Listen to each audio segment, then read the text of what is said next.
All right, doing another one of these Homeric Rhapsody things. We are through 2 of the books of the Iliad here, and not that it would have been considered in books when Homer was telling it, but so what I'm trying to do here, just for anybody who's never seen one of these, I am upholding the ancient tradition of oral poetry, which is to say that I'm not necessarily trying to recite the entire thing of the Iliad as we know it, word for word, like an actor on the stage would do.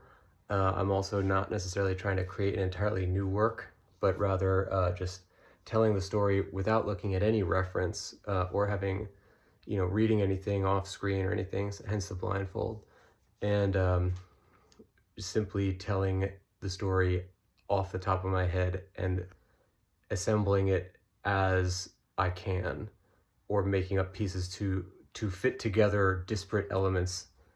Like if I only remember 2 parts that are not usually connected to each other, then I would fit them together with some kind of invented thing. All right, so let's give it a shot.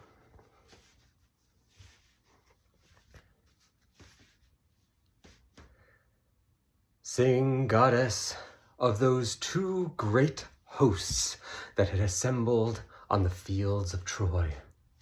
Before the Scaean gate, Hector, leading all the native Trojans with every one of the contingents with him, was assembled near the tree, the great tree outside the Scaean gate, where many a washerwoman would once wash their clothes in times before the war, before the strife and the famine and hardship. Before them was a host the like of which had never been seen before. The Achaeans assembled all as one on the plains, except, of course, for the glorious Achilles, who had still nursed his wrath in his tent with Patroclus and the other Myrmidons. But Diomedes, Ajax, Idomeneus, and of course the great Agamemnon, along with dozens of other great leaders and thousands of common men under them, were all waiting on that battlefield, ready for combat. And why, goddess, had they stopped? Why were they not meeting with shield on shield and sword clashing against helmet rim? It was Paris who had stepped out of the lines with his panther skin cloak and his bow at his back, 2 spears held in his hand, and a short sword. Paris had challenged Menelaus, he, the one who had caused all the strife for both armies, was now ready for single combat with the man who he had wronged. Paris stood before them and spake unto all. It was I that caused all of this strife. I know that you Achaeans have great cause to hate me. I have caused many of your great soldiers to never come home to their wives, and many more of you potentially might find the same fate. As do even the Trojans behind me hate me with the same fury. Their stocks dwindling, their houses going into disarray, all their crops destroyed. And for me, and my lust, and Helen, the great beauty, though if they were to look upon her, perhaps they and ye would think differently. But no more men will never see their wives again. No more wives and mothers and daughters and sons will sit in their houses waiting for a father or a wife or a brother or a husband that they'll never see again. I challenge Menelaus to single combat. The 2 of us will decide the fate of these 2 armies, and we will allow both armies to go home with no further bloodshed. If I am to win, I shall keep Helen and her possessions, and all the Achaeans will go back to the various countries they had come from. If Menelaus were to defeat me, then he shall take the woman with all of her wealth, plus an extra bit from my personal stores. Is this agreeable to all?" Without a word, Menelaus jumped out of the lines and began strapping on his battle gear. However, seeing Menelaus in his shining armor, and seeing his great sword and his burly strength, yes, he may have been past his prime as a fighter, but still his muscles rippled, and the man was twice that of Paris's stature. Paris could not contain himself. Despite having made the challenge himself, he jumped back behind the Trojan lines, no longer ready for fight. All heard Agamemnon's cry as he did so. "Is this what the Trojans offer to us for a champion? He does not even have the nerve to stand and fight, let alone to die for his cause." Yea, Hector heard him and felt shame, Hector who had been tirelessly defending the Achaeans since the first day that Paris caused them to come to Troy. "How could you do such a thing, Paris? How could you dishonor the Trojans and all their battle helpers in front of our heated enemies?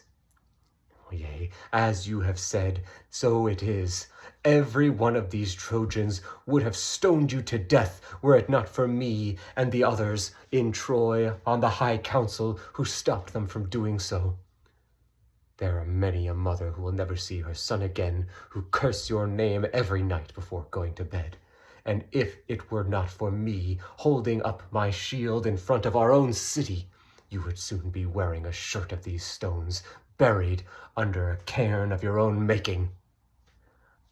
Paris said, "Such is right, Hector. However, I have not the courage to stand and fight against such a man."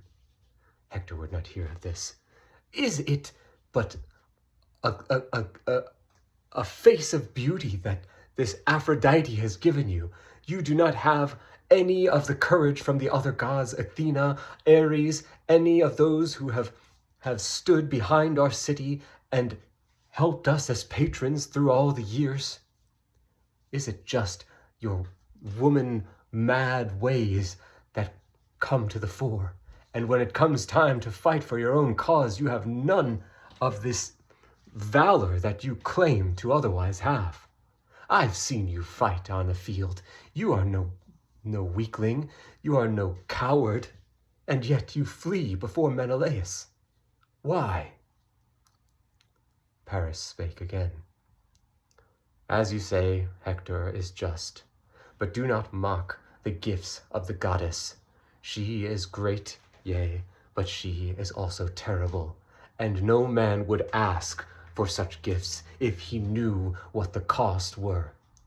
No one more than me understands the hatred that our nation has for me myself. I feel it every day. I see it as any of the commoners look through our window and spot a glimpse of Helen. Yea, I very much understand this, and I will go back out, and I will challenge Menelaus once again. We will see which the gods favor as I take up the spear." Thus did Paris step out of the lines with all of his goodly armor, and Hector made a small speech claiming that Paris had not fled from the battle, but yet was preparing himself with goodly armor and ankle clasps and corselet, and all of the necessary equipment for battle. Some of the Achaeans believed this, others did not. It made no difference. Thus were the men prepared for war, to fight a war of two only, to decide the fate of Achaea and of Troy, once and for all. Or so they thought. All right. Not so bad. A few big, hitches there. There's still moments when I just can't find the right word and get really caught up, which that's like a modern thing, you know, that's like something an author does, where you sit there and you're laboring over the right word to use. If I were Homer and I had to perform in front of a big group of people, I would just be using whatever word came to mind, and it doesn't have to be the best word. It just has to fit the poem and fit within the rhythm and not mess up the cadence. So I'll have to work on that. There was another part where you may have noticed that I forgot half of Hector's speech when he's admonishing Paris, and so I had Paris start talking, and then like Hector interjected with the other half of the speech. You know, not the most awkward thing ever. There's not usually that many like back and forths in conversations in Homeric stuff. It's usually like a person gives a big giant chunk of a speech, and then the next person gives a big giant chunk of a speech, and they kind of say everything they would have said in a dialogue scene over the course of like many back and forths, but they kind of say it all in one big speech. So I try to avoid those type of things where it's like Paris said this, Hector said this, then Paris said this again, then Hector said this again. You know, it's not really that Homeric. An interesting little thing where Hector like tried to cover for Paris's cowardice and make it seem like he was arming himself that whole time and not fleeing. I've never even considered that when I've read the Iliad. It's funny, this stuff is just coming off the top of my head, but some of them are pretty good ideas. So that one was kind of interesting, to like try and save face in front of the armies and pretend like Paris had not been fleeing. Another couple of little underlines about like Paris being the cause of the war, and that he feels the hatred of the Trojans all the time and stuff. That a couple of those were pretty nice. A little awkward sometimes when I put them in there, but yeah, I think there were some good ideas in there, and you know, not so bad. Again, the important thing is just to do this every day, so that's what I'm doing. The reason for all this is the game project that I'm working on, which is based on the Iliad. I'm currently working on a kind of like a combat only, like a boss rush type version, just to really tweak the combat mechanics right now. But after that's ready, then I would start back in on the bigger one, which is you know, a roguelike where you're going through a map and you're doing all this stuff, and there would be a lot of story stuff in that. And so I'm kind of practicing the art of oral poetry to try and be able to come up with a lot of Homeric stuff off the top of my head. As you can probably tell from all these episodes, I've read the Iliad many, many, many times, which is why I'm able to recite so much of it from memory. But you know, anybody who's ever sat down to write knows that it's really hard to come up with something when you are on the spot. And when it's time to just like write a little piece of flavor text for the game, it takes a lot longer than I might have expected every time, just because I'm trying to come up with the perfect thing to say. And if I figure that if I just do this a lot, then maybe I'll be able to write stuff kind of like more fluidly, because I'll be in that like mindset all the time, that Homeric sort of writing style. So that's the plan anyway. But it's also just fun to do. It's interesting to gain some kind of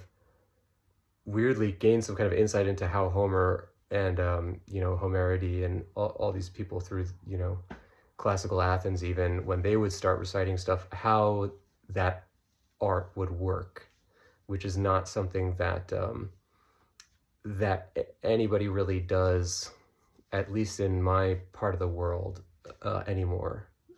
So it's a very fascinating intellectual exercise, and also just an interesting way to appreciate the Iliad for me, to have to recite it off the top of my head. So yeah, it's been fun, and I'll keep going with it.